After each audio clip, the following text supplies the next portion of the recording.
আওয়ামী লীগ ভয়ঙ্কর রূপে ফেরার পায়তারা করছে বলেছেন নুরুল হক। দ্রুত সংস্কার করে সংসদ নির্বাচনের দাবি লেবার পার্টির। আরও জানিয়ে দিব, সন্ত্রাস বিরোধী সক্ষমতা বাড়াতে সিটিটিসির সঙ্গে ধারাবাহিক কাজ করবে লন্ডন পুলিশ। আমন্ত্রণ নিয়ে বিভ্রান্তি, বিএনপির দুঃখ প্রকাশ।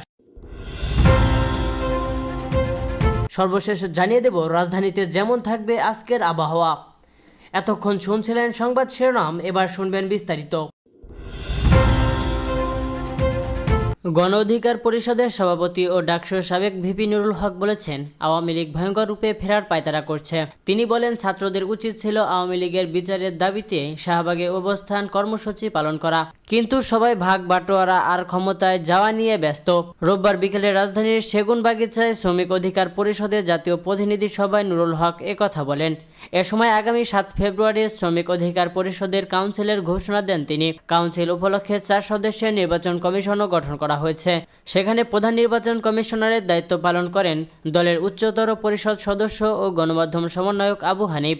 প্রতিনিধি সভায় গণ অধিকার পরিষদ সভাপতি নুরুল হক বলেন, আমরা সবাই শ্রমিক, সেটা প্রধান উপদেষ্টা হোক কিংবা প্রধানমন্ত্রী হোক। এমপি মন্ত্রীরাও শ্রমিক, তারা বেতন নেন, হয়তো কাজের ধরন ভিন্ন।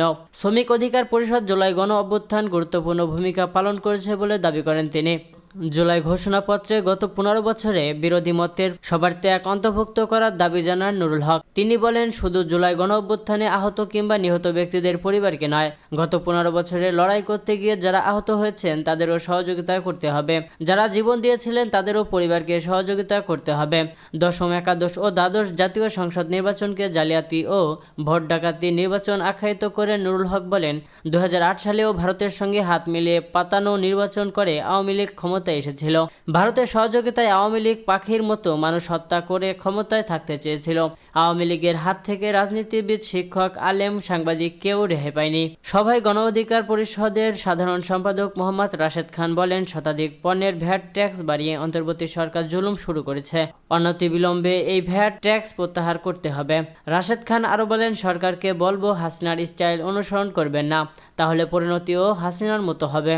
আপনারা রাষ্ট্র সংস্কারের আগে আওয়ামী হাইকমান্ড ও শেখ পরিবারের গুন্ডাদের গ্রেপ্তার করে দেখান। আওয়ামী লীগের সাংগঠনিক কার্যক্রম ও নিবন্ধন স্থগিত করে নিজেদের সাহসিকতার পরিচয় দিন। শ্রমিক অধিকার পরিষদের সাধারণ সম্পাদক সোহেল রানার সঞ্চালনার সভায় অন্যদের মধ্যে সংগঠনের সভাপতি আব্দুর রহমান, গণ অধিকার পরিষদের মুখপাত্র ফারুক হাসান, যুব অধিকার পরিষদের সভাপতি মঞ্জুর মোর্শেদ, ছাত্র অধিকার পরিষদের সাধারণ সম্পাদক নাজবুল হাসান প্রমুখ বক্তব্য দেন। জনগণের ভোটাধিকার ফিরিয়ে দেওয়ার জন্য নির্বাচনের জন্য যতটুকু সংস্কার প্রয়োজন ততটুকু দ্রুত শেষ করে গণতান্ত্রিক পদ্ধতিতে নির্বাচন দেওয়ার দাবি জানিয়েছে লেবার পার্টি। রবিবার সন্ধ্যা 7টায় গুলশান চেয়ারপারসনের কার্যালয়ে লেবার পার্টির সঙ্গে বিএনপির লিয়ার্জ কমিটির বৈঠক শেষে সাংবাদিকদের এই দাবি জানিয়েছে বিএনপির স্থায়ী কমিটির সদস্য নজরুল ইসলাম খান। এ সময় বিএনপির স্থায়ী কমিটির সদস্য নজরুল ইসলাম খান বলেন, স্বৈরাচারকে পতন করার পর গণতন্ত্রের পুনরুদ্ধার করার জন্য আমরা যোগ্য মানুষের কাছে দায়িত্ব দিয়েছি। আমরা আশা করছি জনগণের দুর্ভোগ যেভাবে কমে সেদিকে তারা মনোনিবেশ করবে এবং যত দ্রুত সম্ভব গণতন্ত্রে ফিরে যাওয়ার ক্ষেত্রেও প্রস্তুত করবে। ভ্যাট সম্পর্কে বলেন, তারা বিশেষ প্রেক্ষিতে এই সিদ্ধান্ত নিতে হয়েছে। তবে যে সিদ্ধান্ত জনগণের দুর্ভোগ বাড়ায় সে সরকার জনপ্রিয় হতে পারে না, তাই এই সরকারের অন্য কোনো পথ অবলম্বন করা প্রয়োজন বলে মনে করি। ভারতের বিএসএফ সম্পর্কে বলেন, আমরা চাই না আমাদের প্রতিবেশীর সাথে সম্পর্ক খারাপ হোক, তবে এটা চাই না তারা এমন কিছু করুক যাতে বোঝা যায় তারা আমাদের জনগণের মর্যাদাকে স্বীকৃতি দিচ্ছে না। লেবার পার্টির চেয়ারম্যান মোস্তাফিজুর রহমান ইরান বলেন, আমরা মনে করি বাংলাদেশ জাতীয় নির্বাচনের মাধ্যমে গণতান্ত্রিক সরকার প্রতিষ্ঠা করা জরুরি হয়ে পড়েছে। বর্তমান সরকার গণ আকাঙ্ক্ষা আশানুরূপ পূরণ করতে পারছে না। দ্রব্যমূল্য থেকে শুরু করে প্রায় সকল কিছুতে নিয়ন্ত্রণ হারিয়েছে। সামনে ভ্যাট বাড়ানোর পর জনগণের দুর্ভোগ আরও কয়েক দফা বেড়ে যাবে।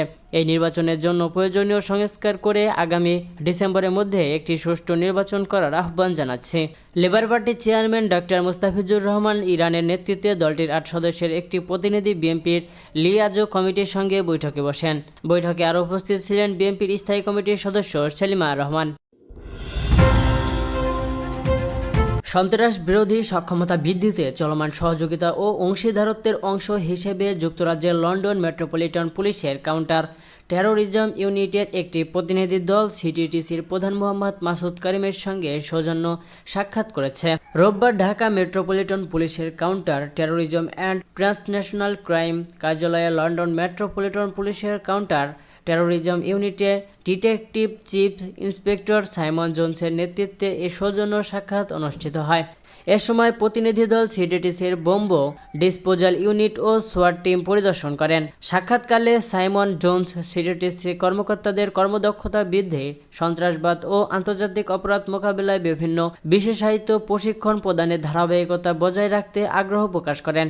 সৌহার্দ্যপূর্ণ আলোচনায় সন্ত্রাসবাদ, সাইবার ক্রাইম, ট্রান্সন্যাশনাল ক্রাইম ও মানি লন্ডারিং প্রতিরোধে পারস্পরিক সহযোগিতা অব্যাহত রাখার বিষয়ে গুরুত্ব আরোপ করা হয়। যুক্তরাষ্ট্রের ন্যাশনাল প্রেয়ার ব্রেকফাস্টে 3 নেতার আমন্ত্রণ নিয়ে হাস্যরসের মধ্যে পড়েছে বিএনপি। এরই পরিপ্রেক্ষিতে বিভ্রান্তি কাটাতে দুঃখ প্রকাশ করেছে দলটি। রোববার রাতে দলটির মিডিয়া সেলের পক্ষ থেকে এ নিয়ে একটি বিবৃতি দেওয়া হয়েছে। বিএনপি মিডিয়া সেলের আহ্বায়ক অধ্যাপক মাওদুদ হোসেন আওয়ামী লীগের বিবৃতিতে বলা হয়েছে, 6 ফেব্রুয়ারি ওয়াশিংটন ডিসিতে অনুষ্ঠিতব্য জাতীয় প্রাতরাশ অনুষ্ঠানে বাংলাদেশ জাতীয়তাবাদী দলের ভারপ্রাপ্ত চেয়ারম্যান তারেক রহমানের আমন্ত্রণ সম্পর্কে কিছু সংবাদের পরিপ্রেক্ষিতে বিএনপির মিডিয়া সেলের পক্ষ থেকে আমরা জানতে চাই যে অনুষ্ঠানটি মার্কিন সরকার আয়োজন করে না। জাতীয় প্রাতরাশ 1953 সাল থেকে প্রতি বছর অনুষ্ঠিত হয়ে আসছে এবং এতে মার্কিন রাষ্ট্রপতি, সিনেটর, কংগ্রেস সদস্য, ব্যবসায়ী এবং 100টিরও বেশি দেশের গণ্যমান্য ব্যক্তিরা অংশগ্রহণ করেন। অনুষ্ঠানটি জাতীয় প্রাতরাশ ফাউন্ডেশন আয়োজন করে থাকে, যা একটি নির্দলীয় সংস্থা এবং রাজনৈতিক, সামাজিক ও ব্যবসায়িক অভিজাতের একত্র হওয়া, দেখা করার, আলোচনা করার এবং একসঙ্গে প্রার্থনা করার জন্য বিশেষ ফোরাম। এই ফাউন্ডেশন মার্কিন নীতি নির্ধারণে অত্যন্ত গুরুত্বপূর্ণ এবং বিশ্ব শান্তি ও ভ্রাতৃত্ব প্রতিষ্ঠায় নিবেদিত। বিবৃতিতে আরও বলা হয়, জাতীয় প্রাতরাশের পক্ষ থেকে অনুষ্ঠানের সহসভাপতি কংগ্রেস সদস্য বেন ক্লাইন এবং কংগ্রেস সদস্য থমাস আর সুজি বিএনপির ভারপ্রাপ্ত চেয়ারম্যানকে আমন্ত্রিত জানিয়েছেন। এ সত্ত্বেও যদি কোনো ব্যক্তি মিডিয়া সূত্রে প্রকাশিত সংবাদের বিভ্রান্তির কারণ সৃষ্টি করে থাকে, তবে আমরা আন্তরিকভাবে দুঃখিত। গত শনিবার মিডিয়া সেলের সদস্য সাইরুল কবির খান জানান, যুক্তরাষ্ট্রের ন্যাশনাল প্রেয়ার ব্রেকফাস্ট অনুষ্ঠানে মার্কিন নতুন প্রেসিডেন্ট ডোনাল্ড ট্রাম্পের পক্ষ থেকে দলের ভারপ্রাপ্ত চেয়ারম্যান তারেক রহমান, মহাসচিব মির্জা ফখরুল ইসলাম আলমগীর এবং স্থানীয় কমিটির সদস্য আমির খসরু মাহমুদ চৌধুরীকে আমন্ত্রণ জানানো হয়েছে। এরপর ঢাকায় মার্কিন দূতাবাসের পক্ষ থেকে জানানো হয়, এই ন্যাশনাল প্রেয়ার ব্রেকফাস্ট অনুষ্ঠানের আয়োজনের সঙ্গে যুক্তরাষ্ট্রীয় সরকারের কোনো সম্পর্ক নেই, ফলে বিষয়টি নিয়ে বিভ্রান্তির সৃষ্টি হয়। দিনের তাপমাত্রা সামান্য হ্রাস পেতে পারে বলে জানিয়েছেন আবহাওয়া অধিদপ্তর। সোমবার ঢাকা ও পার্শ্ববর্তী এলাকার জন্য দেওয়া 6 ঘন্টার পূর্বাভাসে এ তথ্য জানানো হয়েছে। পূর্বাভাসে বলা হয়, এর সময় আকাশ অস্থায়ীভাবে আংশিক মেঘলা থাকতে পারে, সেই সঙ্গে শুষ্ক থাকতে পারে আবহাওয়া। এছাড়া পশ্চিম উত্তর পশ্চিম দিক থেকে ঘন্টায় 8 থেকে 12 কিলোমিটার বেগে বাতাস প্রবাহিত হতে পারে। এদিকে শনিবার 72 ঘন্টার পূর্বাভাসে বলা হয়েছে, সোমবার শেষ রাত থেকে সকাল পর্যন্ত সারা দেশের কোথাও কোথাও হালকা থেকে মাঝারি ধরনের কুয়াশা পড়তে পারে।